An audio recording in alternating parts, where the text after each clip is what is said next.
waxaa koobkan nimankaan maanta ciyaarayno ay ku loolamayaan 4 kooxood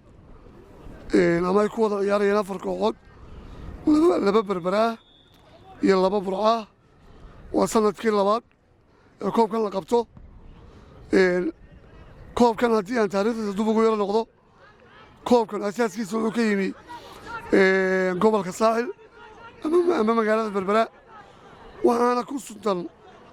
oo marnaba aan la ilaawi karayn xildhibaan cali cabdidheere oo ah nin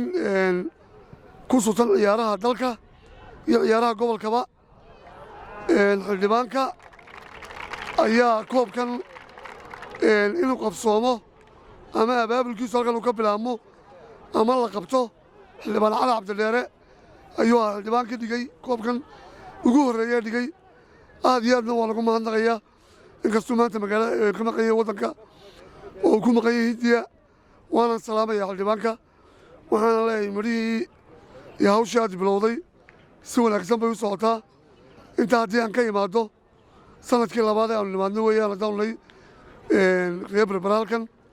reer burca mid baan odhan lahaa reer burca waxay doonayaan in ayaga loo yimaadeen ayago marnaba aanay dabadda u bixin markaa reer burca waxaan ka codsan lahaa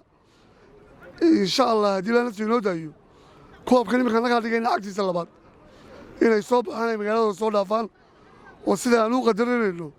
ee aan u qiimaynayno ee marka ayna xasuumaan aan u imanayno ee aan ugu dhagaan nugulley inay nuugu dhaga nuglaadaan markaad la hadasho cudurdaar bay samaynayaan waxaan isfahmayn bay ka hadlayaan waxaanu leenahay annagaa idin xasuunnay annagaana koobka idiin diyaarinayna sida laydinku imanayo isdhexgalku maaha in gobol quro la tago isdhexgalku waa in xaggaana la tago xaggana la yimaado u soo diyaargaroob annaga koobka dhigayna qaybtiisa labaade intaasaan leeyahay aad iyo aad ba u mahadsantihi